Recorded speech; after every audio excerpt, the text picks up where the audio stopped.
sujud, berarti dia ini yang terlambat ya. Ini kita ambil yang terlambat dulu. Imamnya sujud, dia baru berdiri menuju i'tidal. Maka hukumnya batal rakaatnya. Hanya rakaat itu saja yang batal. Hanya rakaat itu saja yang batal. Terus ini yang terlambat. Sekarang makmumnya kecepatan. Sebelum imam ruku, makmum tersebut ruku. Seharusnya jika dia mengetahui imam belum ruku, dia harus kembali mengikuti imam. Jika dia tidak mau mengikuti imam, maka hukumnya batal sholatnya secara sempurna, seluruhnya. Akan tapi jika dia kembali mengikuti imam, maka yang batal hanya rakaat itu saja. Setelah imam salam, dia menambahkan 1 rakaat. Wallahu a'lam bissawab. Ini permasalahan keadaan makmum bersama dengan imam. Baik. Ahibati fillah, azani Allahu wa iyyakum jami'an. Kemudian permasalahan selanjutnya adalah bab fi bayani ahkamil imamah, bab tentang hukum-hukum imam. Siapa yang berhak menjadi imam dan siapa yang berhak menggantikan imam dan selanjutnya. Yang pertama, menurut pandangan para ulama dan ijma' dan kesepakatan para ulama, yang didahulukan menjadi imam adalah aqra'uhum, yang paling bagus bacaannya. Ingat, aqra'uhum, ajwadul qira'ah. Aqra'uhum menurut para ulama artinya adalah ajwad, yang paling baik qira'ah, paling baik bacaannya. Bukan paling baik suaranya, atau bukan paling tinggi suaranya. Yang paling tinggi suaranya, sunnahnya, mustahabnya untuk siapa? Muadzin. Muadzin, sunnahnya paling tinggi suaranya. Mustahabnya paling tinggi suaranya. Akan tetapi imam adalah yang diutamakan, yang paling bagus bacaannya. Apabila dua-duanya qiraahnya sama, bacaannya sama, maka kemudian a'lamuhum, yang paling faqih, yang paling berilmu. Apabila ilmunya juga sama, baru di sini diambil aktsaruhum sinnan, yang paling banyak umurnya. Ustaz, umurnya sama, Ustaz. Maka kita cari lagi asrafuhum, yang paling syaraf, yang paling mulia nasabnya. Taib. Ulama berbeda pendapat di sini. Apakah nasab di sini adalah nasab untuk daerah tersebut atau untuk seluruhnya? Maksudnya kalau yang di antara umat Nabi Muhammad, nasab yang paling baik adalah Quraisy. Akan tetapi di Indonesia ada nasab-nasab yang lain, mungkin keluarga kerajaan, keluarga apa. Jumhur, mayoritas para ulama, nasab di sini adalah Quraisy. Yaitu hanya untuk orang-orang Quraisy. Ingat, hanya untuk orang-orang Quraisy. Apakah Ahlul Bait masuk di situ? Anak-anaknya Fatimah, anak-anaknya Ali. Jumhur, mayoritas para ulama mengatakan tidak untuk imam. Kita memuliakan Ahlul Bait, tapi untuk menentukan imam, Ahlul Bait tidak termasuk di sini. Mereka tidak memiliki syaraf, tidak memiliki kemuliaan untuk lebih diperintahkan menjadi imam. Jadi sama dengan orang-orang yang lain. Akan tapi syaraf di sini adalah hanya untuk Quraisy. Wallahu a'lam bissawab. Kemudian saat ini sama-sama dari Quraisy, atau saat ini enggak ada yang orang Quraisy. Atqauhum, yang paling bertakwa. Saat kita nggak bisa menilai takwanya, maka ada satu cara di saat seluruhnya sama. Ini apapun, misalnya antum ingin memilih seseorang, mereka seluruhnya sama, dari kriteria seluruhnya sama, maka ada satu ujung yang diperbolehkan dalam Islam, bahkan disyariatkan dalam Islam, yaitu adalah qur'ah, dikocok arisan. yang keluar itu yang menjadi imam.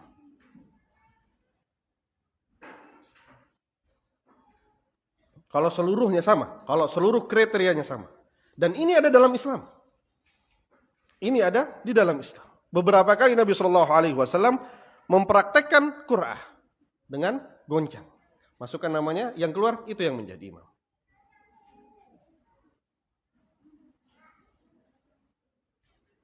Taib.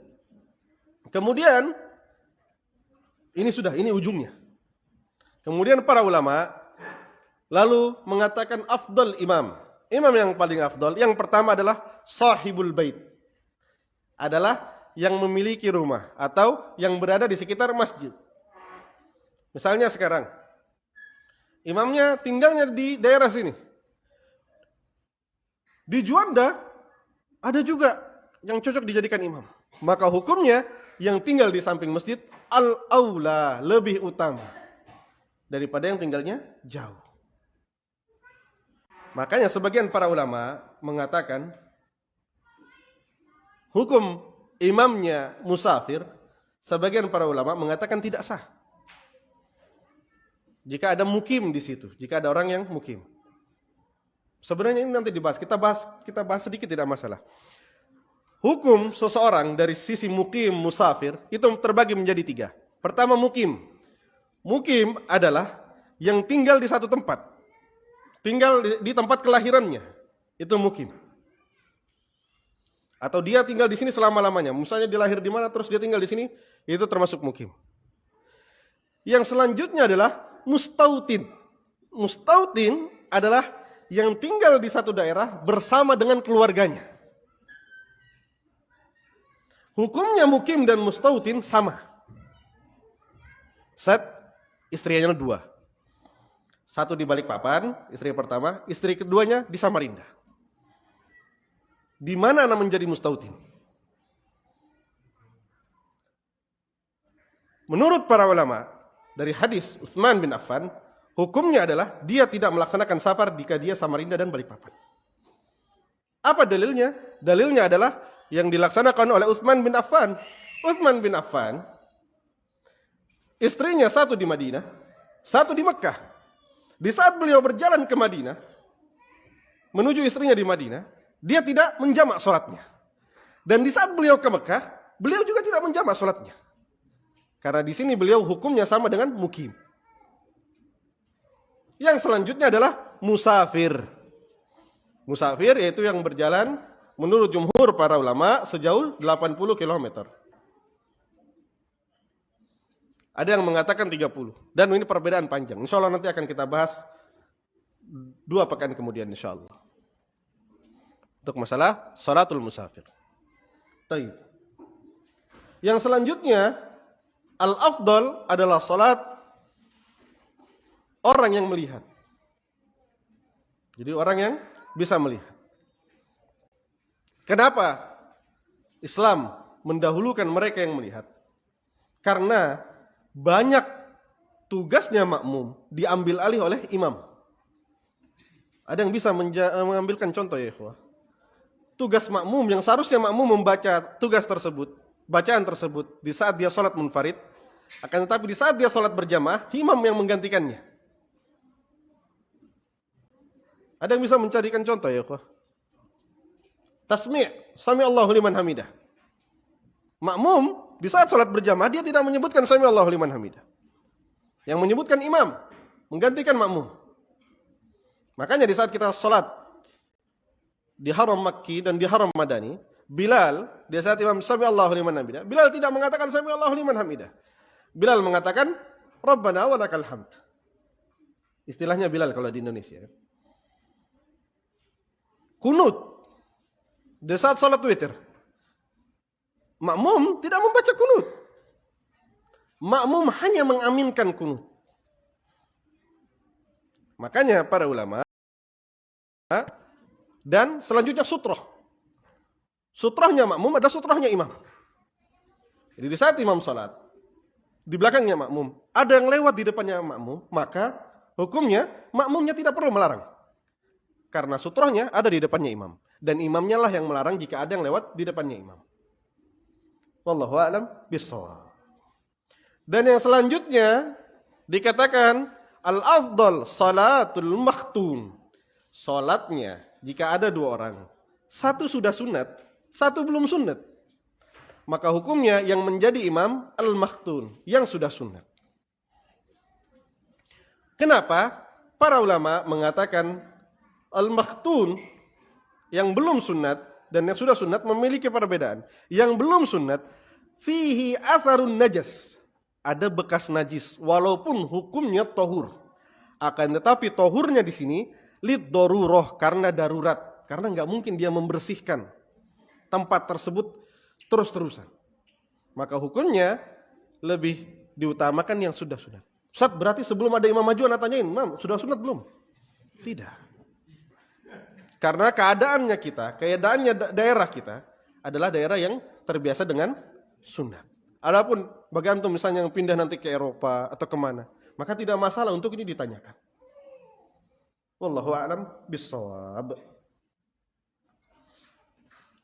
Dan menurut para ulama juga, ada sekarang kita membahas hukum siapa yang tidak boleh sholat di belakangnya, siapa yang tidak boleh menjadi imam.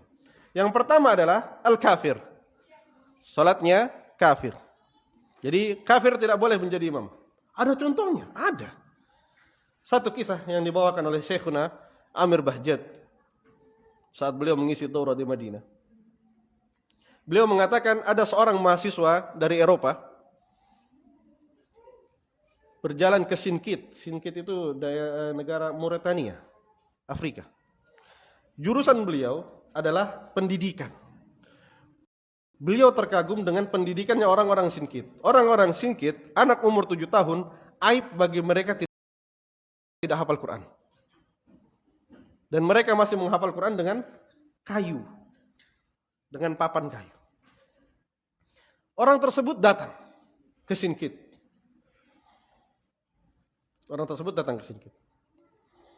Penampilannya dibuat penampilannya sebagai orang Muslim supaya beliau diterima untuk belajar bersama mereka atau hidup bersama mereka. Beberapa kali jamaah tersebut memerintahkan beliau karena beliau sudah mukim, karena beliau ingin menetap di sana beberapa lama. Kemudian jamaah memerintahkan beliau menjadi imam. Diperintahkan jadi imam. Setelah beberapa bulan beliau kembali ke negara asalnya. Kemudian setelah selesai disertasinya, beliau mengirimkan hasil disertasinya dan beliau menuliskan di muqaddimahnya. Di muqaddimahnya beliau tuliskan dalam bahasa Arab, maka seperti pendapat dari kalangan Syafi'iyah, Hanabilah, Malikiyah dan Hanafiyah, bahwa seseorang yang sholat di belakang kafir maka hukumnya tidak sah. Sedangkan saya beragama Nasrani, maka silahkan ulangi sholat-sholat kalian. Ini orang kafir belajar agama Islam. Orang mereka kaget, ternyata yang selama ini menjadi imam kami adalah orang Nasrani. Wallahu a'lam bishawab. Baik. Selanjutnya adalah apa hukum salatnya di belakang mubtadi', di belakang orang yang melaksanakan bid'ah. Para ulama membaginya menjadi dua. Hukum salat di belakang mubtadi'. Jika bid'ah tersebut yusabbibul kafarah, membuat menjadi kafir, maka hukum salatnya tidak sah. Apa contoh bid'ah yang membuat kafir? Baik. Salat di kuburan, meminta kepada mayit, maka hukum salat di belakangnya tidak sah. Adapun bagi orang yang mubtadi', yang tidak membuatnya menjadi kufur, maka hukum salatnya menurut pandangan jamaahir ulama, mayoritas para ulama al-mutaakhirin yang terbaru, adalah hukumnya sah. Saat imam di masjidnya ana kebetulan merokok misalnya, atau suka minum minuman keras, apa hukumnya sah? Pendapat para ulama hukumnya sah. Pendapat para ulama hukumnya sah. Maka hukumnya di belakang salat, di belakang imam yang mubtadi', yang melaksanakan bid'ah, selama bid'ahnya tidak mengeluarkan dari millah, maka hukumnya sah. Dan bagi mereka yang mengangkat imam tersebut, bagi orang-orang yang mengangkat imam tersebut menjadi imam rawatib, maka menurut jumhur mayoritas para ulama, hukumnya berdosa. Mereka yang sudah mengetahui keadaan imam, telah sering bermaksiat, sering melaksanakan ini, maka menurut mayoritas para ulama hukumnya berdosa.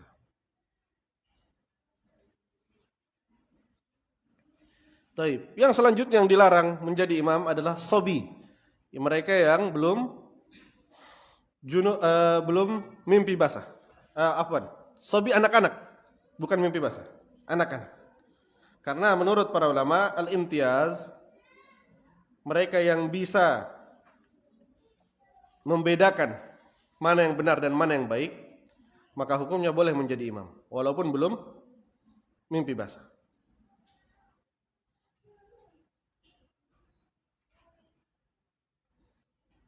Kemudian tidak bolehnya seorang ahras. Ahras ini adalah tuli. Orang yang tuli menjadi imam kecuali untuk sesama mereka. Sesama mereka. Kemudian tidak bolehnya seseorang ajis, yaitu susah atau tidak bisa duduk atau tidak bisa berdiri menjadi imam. Kecuali dua keadaan. Yang pertama adalah dia adalah imam ratib. Imam ratib. Jadi dia yang ditunjuk oleh masjid menjadi imam ratib.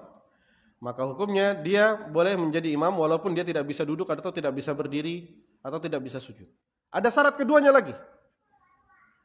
An yakuna ajizihi muaqqatan. Yaitu tidak mampunya dia duduk atau tidak mampunya dia sujud, muaqqat, terbatas oleh waktu. Misalnya qadarullah imam masjidnya main futsal kemudian keseleo, tidak bisa sujud. Ini muaqqat. Ini ada kemungkinan untuk nanti dia kembali lagi bisa berdiri atau dia bisa rukuk. Adapun yang ghairu muaqqat, yang kita melihat tidak mungkin lagi imam ini bisa rukuk atau bisa sujud, maka hukumnya tidak boleh menjadi imam. Dalilnya apa? Dalilnya dahulu Rasulullah SAW menjadi imam saat beliau sedang mengalami luka dan beliau duduk dan beliau menjadi imam. Ada sunnahnya juga seperti ini termasuk sunnah yang sudah mulai jarang dilakukan. Jika imam sholat dalam keadaan duduk, maka makmum sholat dalam keadaan duduk juga.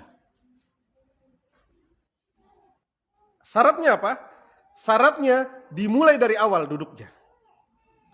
Kalau misalnya imamnya bacaan panjang Al-Baqarah sampai habis terus capek, imamnya duduk, maka makmum harus tetap berdiri. Hanya imam saja yang boleh duduk.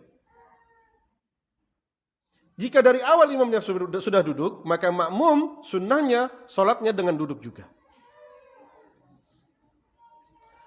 Apakah ada dalil? Ada dalilnya. Dalil yang tadi kita sebutkan dahulu, Nabi SAW saat beliau terluka, beliau menjadi imam dengan duduk. Terus Ustaz, apa dalilnya? Bagi yang imamnya duduk di tengah sholat, kenapa makmumnya nggak boleh berdiri? Dalilnya adalah dalil keadaan saat Nabi SAW 2 hari sebelum meninggal. Saat itu Nabi SAW memerintahkan Abu Bakar untuk menjadi imam. Saat Abu Bakar menjadi imam, Rasulullah SAW keluar dari kamarnya. Kemudian duduk di sebelahnya Abu Bakar. Dan saat itu Abu Bakar menjadi makmumnya Nabi dan sahabat menjadi makmumnya Abu Bakar. Abu Bakar tetap berdiri dan Nabi duduk. Ini dalil yang mengatakan jika imamnya datangnya setelah atau jika imamnya duduknya setelah takbiratul ihram, takbir yang pertama, karena takbiratul ihramnya dilaksanakan oleh Abu Bakar, maka hukumnya tidak ada duduk di belakang imam. Wallahu a'lam bissawab.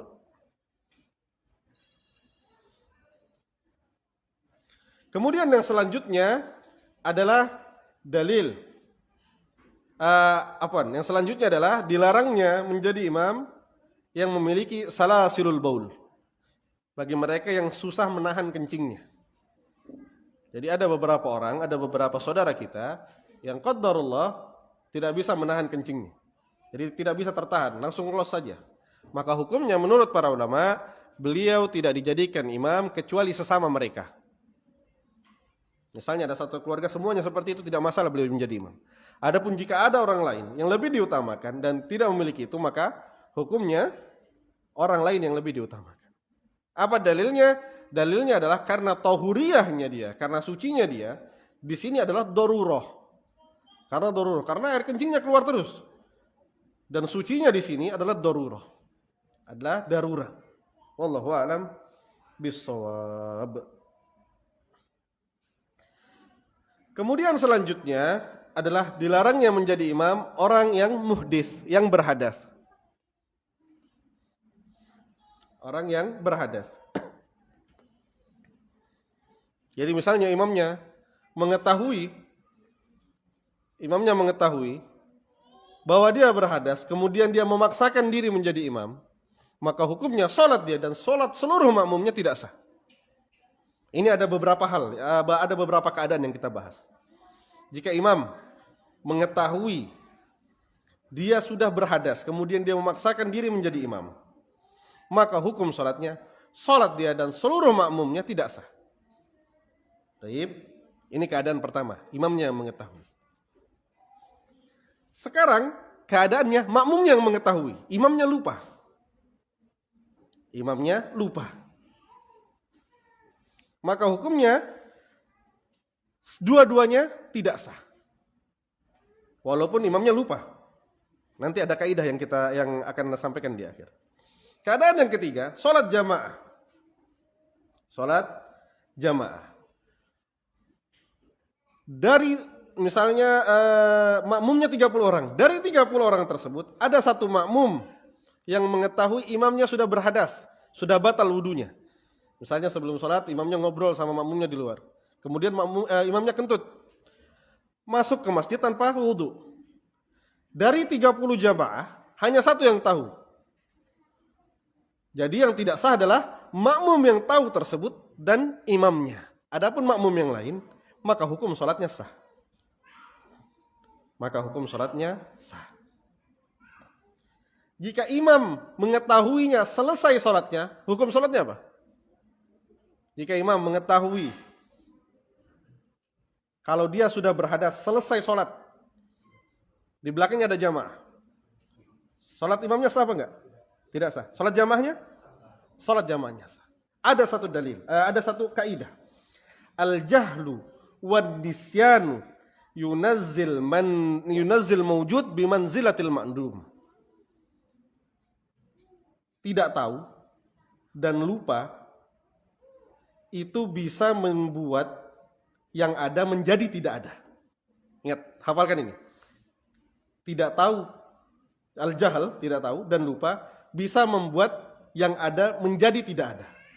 Akan tetapi tidak bisa membuat ada menjadi tidak ada. Ini kaidah fikih. An-nisyan, kebodohan dan lupa bisa membuat yang ada menjadi tidak ada. Akan tetapi tidak bisa membuat yang tidak ada menjadi ada. Kita kasih contoh satu-satu. Orang sholat sujudnya 3 kali. Kemudian di akhir dia sujud sahwi. Sujudnya 3 kali ini adalah ada. Kemudian dihapuskan dengan sujud sahwi. Menjadi tidak ada. Paham? Tapi dia tidak bisa membuat kebodohan dan lupa ini tidak bisa membuat yang tidak ada menjadi ada. Misal seperti tadi, imamnya lupa dia berwudu. Lupa atau dia bodoh. Kemudian dia sholat. Dia ingat di akhir. Maka dia tidak bisa membuat yang tidak ada. Yang tidak ada adalah tidak berwudu tersebut menjadi ada.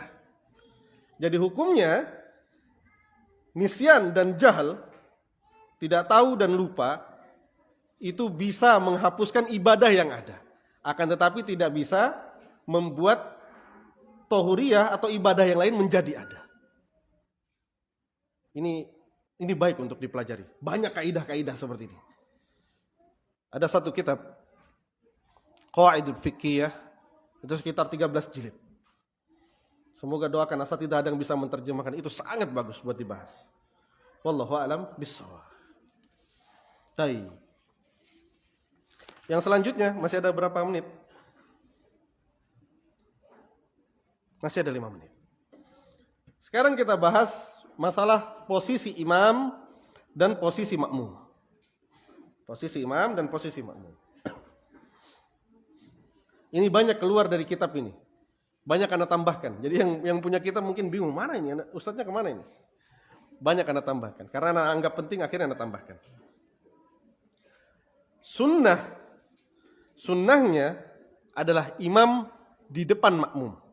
Ingat, hukumnya sunnah. Hukumnya sunnah. Imam di sini, makmumnya di belakang. Dan boleh seorang makmum berada berdampingan dengan imam. Bahkan wajib menurut pendapat sebagian para ulama. Hukumnya wajib jika makmum tersebut hanya satu. Jika makmum tersebut hanya satu, maka wajib hukumnya berada di samping imam. Karena apa? Dalilnya apa? Karena dalilnya shaf tidak boleh hanya satu orang. Shaf tidak boleh hanya satu orang.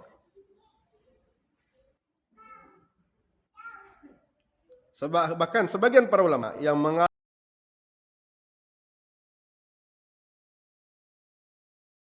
shaf yang hanya satu orang, maka hukum sholatnya tidak sah. Mayoritas para ulama mengatakan shaf yang hanya satu orang, maka hukum sholatnya tidak sah. Seperti yang sering kita bahas, kita membuat shaf, imam sholat ternyata ada orang terlambat, kemudian menjadi shaf di belakang sendirian. Para ulama menghukumi orang tersebut, jika orang tersebut bertakbir maka hukum sholatnya tidak sah. Karena minimalnya shaf adalah 2 orang. Jika dia memaksakan sholat sendiri, maka hukum sholatnya tidak sah. Jika dia sholat sendiri, kemudian di rakaat terakhir ada yang datang satu menjadi sampingnya, maka hukumnya sholat yang sah adalah rakaat terakhir saja. Dia harus mengulangi rakaat-rakaat yang sebelumnya, yang dia sholat secara sendirian dalam satu shaf. Taib. Terus keadaan yang selanjutnya adalah di saat ini makmumnya 2 ya, misalnya 2, adalah boleh berada di kanan dan di kiri. Boleh berada di kanan dan di kiri. Seperti yang Anda sampaikan pekan lalu. Misalnya orang tersebut datang sendirian, menunggu tidak ada lagi yang datang, dia boleh langsung ke samping imam. Ternyata ada lagi yang datang setelah itu, dia boleh duduk berdiri di samping kiri imam. Hukumnya mubah. Hukumnya boleh. Akan tetapi dia menyelisihi sunnah. Hukumnya boleh, akan tetapi dia menyelisihi sunnah. Lalu siapa yang boleh sendirian dalam shaf? Menurut para ulama, yang boleh sendirian dalam shaf hanya seorang wanita. Jadi wanita tidak perlu menunggu temannya di shaf paling belakang, tidak perlu menunggu temannya. Akan tetapi wanita tersebut boleh langsung memulai sholatnya. Bagi seorang laki-laki, dia tidak boleh memulai sholatnya kecuali datang yang menjadi temannya di depannya, di shafnya, di sampingnya. Lalu bagaimana solusinya? Solusinya adalah memanggil teman yang di depan kita untuk mundur ke belakang. Bagaimana caranya? Ulama mengatakan caranya ada 3. Yang pertama adalah nahna. Jadi kita pakai supaya dia mundur. Yang kedua adalah memberi isyarat. Misalnya, afwan, anak sendirian, bisa mundur enggak satu? Atau memberikan isyarat menepuk supaya dia mundur. Dan ada yang mengatakan menarik, langsung tarik saja. Yang di depan ini langsung ditarik. Maka hukumnya makruh. Menarik orang tersebut hukumnya makruh. Akan tetapi memberikan isyarat, menepuk pundaknya supaya dia mundur, maka hukumnya dibolehkan. Taib. Ini kita sudah membahas boleh di samping pertama di kanan untuk yang 2 orang sholat. Kemudian jika datang lagi satu makmum, maka sebaiknya di belakang, sunnahnya di belakang, atau boleh diisi di kiri imam. Akan tetapi sunnahnya adalah di belakang imam. Urutannya bagaimana? Urutannya menurut para ulama adalah ar-rijalu amam, yang lelaki di depan, lelaki yang sudah balik di depan, as-sibyan, anak-anak di belakang. Misalnya sekarang soft penuh, maka misalnya jumlah jamaahnya ada 40 orang, satu soft ada 30. Maka yang anak-anak ditempatkan di belakang jika kedatangnya secara bersamaan. Tapi jika anak-anak tersebut sudah datang dan menempati soft awal, maka tidak boleh memindahkan anak-anak tersebut. Tidak boleh memindahkan anak-anak tersebut, kecuali anak-anak tersebut berada di belakang imam. Taib. Softnya adalah imam, para lelaki dan anak-anak di belakang, dan wanita di belakangnya lagi. Sama seperti dengan penempatan jenazah. Saat antum sholat jenazah, jenazahnya terdiri dari laki-laki, anak-anak dan wanita. Urutannya sama seperti ini. Di depan imam adalah jenazah laki-laki. Setelah jenazah laki-laki adalah jenazah anak-anak. Setelah jenazah anak-anak baru jenazah wanita. Lalu kita sisa ubah posisinya. Yang wanita di perut, yang laki-laki di kepala. Jadi posisi jenazahnya zigzag nanti. Seperti itu. Wallahu a'lam bis-shawab. Taib. Belum, sudah masuk atau salat? Sudah adzan? Baik, fadhal adzan.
حي على الفلاح.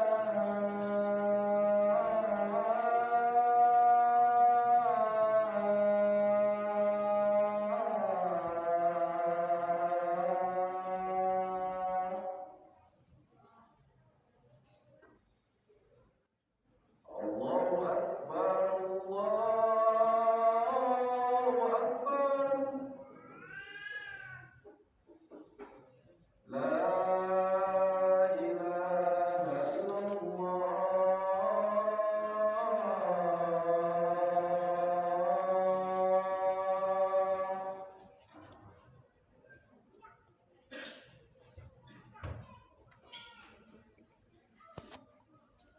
Bismillahirrahmanirrahim. Alhamdulillah wassalatu wassalamu ala Rasulillah wa ba'd. Ahibati fillah, azani Allah wa iyyakum jami'an. Kita selesaikan sedikit, baru nanti mungkin ada tanya jawab di belakang.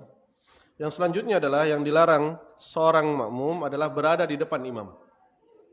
Apakah ada batasnya berada di depan imam? Para ulama mengatakan idza taqaddama al-ma'mum 'ala al-imam fi yasirin fala ba'sa alaih. Apabila seorang makmum maju dari imam sedikit, mungkin hanya 1 atau 2 cm, maka para ulama mengatakan tidak masalah.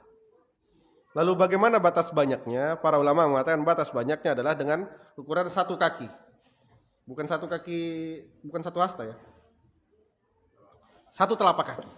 Maka itu adalah batas banyaknya, batas dilarangnya makmum melebihi imam. Kemudian para ulama mengatakan juga menyebutkan syarat-syarat shaf. Syarat-syarat dibuatnya shaf. Syarat yang pertama adalah shaf boleh dibuat apabila dia melihat di depannya shaf. Maksudnya seperti ini. Imam, shaf di belakang imam dapat melihat imam. Yang di belakangnya lagi harus melihat shaf depannya. Itu batas boleh dibuat shaf. Jadi misalnya sekarang imamnya di sini, imamnya di lapangan depan. Makmumnya di sini. Dia tidak dapat melihat shaf yang depannya. Apakah boleh? Para ulama menambahkan syarat kedua. Ayyasma'al imam, apabila dia mendengar imam. Makanya, kalau antum tahu, orang-orang zaman dulu mengatakan harus membuat masjid, pintu belakang masjid itu lebar. Gunanya untuk apa? Untuk orang yang sholat di belakang, di luar masjid, dapat melihat shaf yang di depannya. Itu tujuannya, kalau antum tahu. Mereka berkata dengan dalil. Kemudian ada yang menambahkan juga, dan ini juga disepakati para ulama. Tidak sahnya shaf apabila shaf tersebut di depannya jalan yang dilalui oleh kendaraan. Misalnya sekarang sholat Jumat. Ambillah masjid yang di pinggir jalan misalnya. Di sini ada masjid. Di belakang sampai belakang full. Tidak ada tempat lagi kecuali seberang jalan. Maka hukumnya jamaah yang sholat di seberang jalan, hukumnya tidak sah. Karena apa? Karena ada batas jalan yang menghalangi orang tersebut. Di kitab fikih disebutkan jalan atau sungai. Jalan atau sungai. Saat ana umroh, hotel ana jaraknya 300 meter dari Masjidil Haram. Ana dapat mendengar perkataan imam. Ana hidupin TV, di TV juga bisa live Ka'bah. Apakah ana boleh sholat mengikuti TV? Kalau suaranya langsung nih, direct nih. Karena di sebagian hotel memang ada yang direct suaranya dari Masjidil Haram. Maka hukum sholatnya tidak sah apabila di depannya ada jalan. Apabila di depan hotelnya ada jalan membatasi antara orang tersebut dengan imam Masjidil Haram. Ini yang sering dilakukan jamaah Indonesia di saat haji. La qaddarallah, hotelnya jaraknya 2 km. Panas Ustaz, musim panas. Kami sholat ikuti live aja, insya Allah dapat pahala jamaah. Di kamar buat jamaah mengikuti TV. hukum sholatnya menurut pandangan para ulama tidak sah. Lalu Ustaz, bagaimana kalau anak sholat di hotel yang depannya Ka'bah kelihatan? Nah, di sini jika tidak ada jalan yang menghalangi, maka hukum sholatnya sah. Wallahu a'lam bishawab. Taib, ini yang kita bahas. Insyaallah pekan depan kita membahas masalah salatu ahlil a'dzar. Salat orang-orang yang memiliki udzur. Termasuk dalamnya salat orang sakit, salat musafir, salat orang yang di atas kendaraan yang kemarin bertanya, jika pergi ke lapangan ternyata berangkatnya sebelum subuh sampai di lapangan matahari sudah terbit. Bagaimana hukum salatnya? Insyaallah pekan depan semuanya akan kita bahas. Biiznillah ta'ala. Fadhal, ada yang ditanyakan ayuhal ikhwah? Silakan. Antum kayaknya dapat piring pekan depan. Soalnya setiap pekan ada pertanyaan. Fadhal. Tadi berkaitan imam yang kufur dan yang berbuat bid'ah atau bid'ah yang mengantar kekufuran. Baik. Terus apa hukumnya kita berprasangka buruk? Hmm? Anda tuh ada prasangka buruk ke suatu imam masjid di Hmm. Samarinda ini. Dikarenakan Anda pernah melihat dia menjadi pengurus di suatu kuburan yang dikeramatkan di Samarinda. Baik. Itu gimana kan? Anda berprasangka buruk sehingga Anda tidak mau sholat di sana. Baik. Hukumnya kalau antum nggak mau sholat di sana, alhamdulillah. Kalau antum nggak mau, kan antum bilangnya kalau antum nggak mau. Tapi hukumnya mengkafiri seseorang. Ingat, ahibba. Hukum mengkafiri seseorang atau mengatakan sifat seseorang yang ada pada orang tersebut kafir, dengan ada ain, dengan ada orangnya, maka hukumnya tidak boleh. Tapi kita menghukumi sifatnya boleh. Lalu Ustaz, bagaimana? Dia yang menjadi pengurusnya. Pengurus tidak tentu melakukannya. Maka hukumnya adalah yang di awal adalah orang tersebut tetap Islam.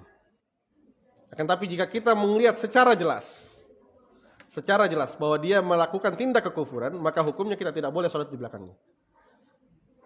Jika kita jelas melihat orang tersebut, tapi apakah ta'awun, apakah membantu orang di sini termasuk hukumnya kafir? Para ulama berbeda pendapat.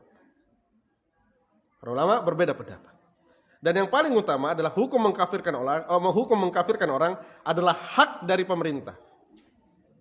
Hak dari pemerintah, bukan hak dari pribadi. Hak mengkafirkan orang adalah pemerintah. Kita boleh mengkafirkan perbuatan. Yang melakukan seperti ini hukumnya kafir. Akan tetapi kita menyebutkan orang tersebut adalah kafir, itu adalah hak dari pemerintah. Bukan hak pribadi siapapun orangnya. Siapapun ustadznya tidak boleh mengkafirkan dengan menyebut nama fulan kafir. Maka menurut pandangan dari mayoritas para ulama, hukumnya tidak boleh.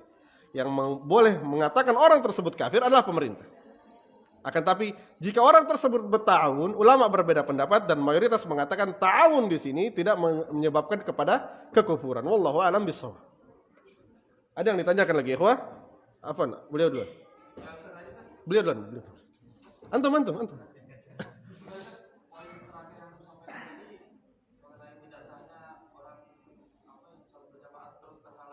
Nah,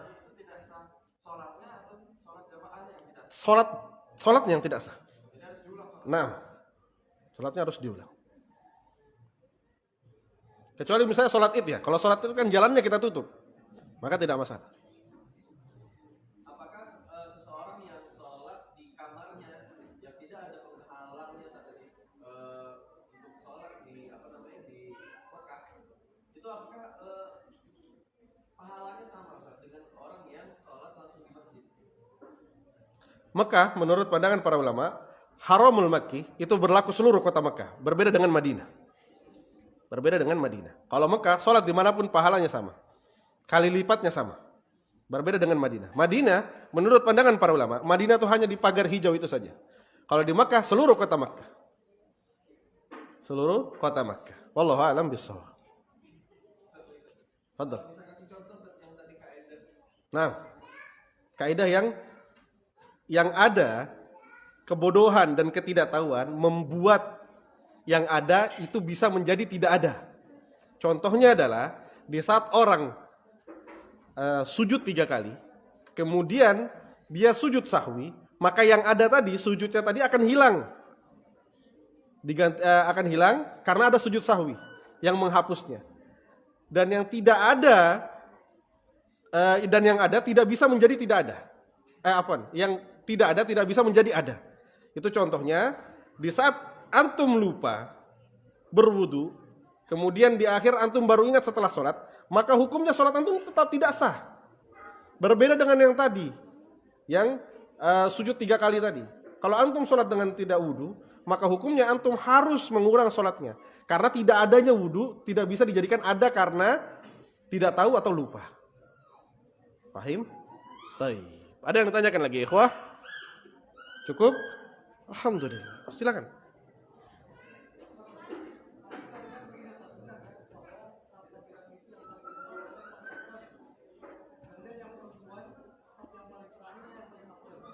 Saf yang paling depan? Betul. Jadi cara mengisi saf bagi laki-laki adalah yang di depan terlebih dahulu, baru ke belakang.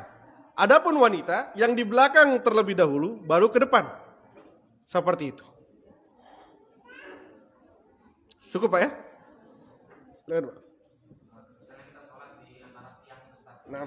jamaah juga ada safnya di antara tiang. Ini bagus pertanyaannya. Para ulama mengatakan tidak boleh sholat di antara tiang yang memutus saf. Yang memutus saf. Misalnya, ada beberapa masjid, bukan beberapa, banyak sekali masjid-masjid yang besar terutama. Di tengahnya itu ada tiang. Sehingga tiang tersebut memotong saf. Maka menurut para ulama, boleh itu diisi apabila uzur, apabila sudah penuh masjidnya sehingga itu harus diisi. Adapun apabila masjidnya tidak penuh, maka hukumnya menggunakan saf yang di belakangnya, tidak saf yang ada tiangnya. Seperti itu Pak. Jadi misalnya antum, la qadarullah misalnya terlambat hanya di situ saja, ya sudah, tidak masalah. Tapi kalau bisa membuat saf di belakangnya itu lebih afdol karena tidak terpotong oleh tiang. Karena sebagian para ulama mengatakan terpotong karena tiang itu termasuk farj, termasuk celah untuk syaitan. Wallahu a'lam bishawab. Ada yang ditanyakan lagi, ikhwah? Silakan. Bagaimana kalau misalnya orang yang tadi soal kita berada di shop sendirian saat di Nah. belakang. Kalau orang di depan itu yang kita kode, kita kasihan nggak mau mundur gimana? Antum menunggu sampai sholatnya selesai lalu sholat sendirian. Tidak boleh melaksanakan sholat sendirian di belakang. Karena pendapat mayoritas para ulama, salatun fadzi, sholat orang yang membuat shaf sendirian di belakang, maka hukum sholatnya tidak sah. Karena karena minimalnya terbuat shaf itu adalah 2 orang. Jadi antum harus menunggu orang lain. Ternyata antum menunggu sampai imamnya salam, ya sudah, antum sholat sendirian. Dan pahalanya insyaallah pahalanya tetap pahala jamaah. Wallahu a'lam bishawab. Ada yang ditanyakan lagi, ikhwah? Cukup?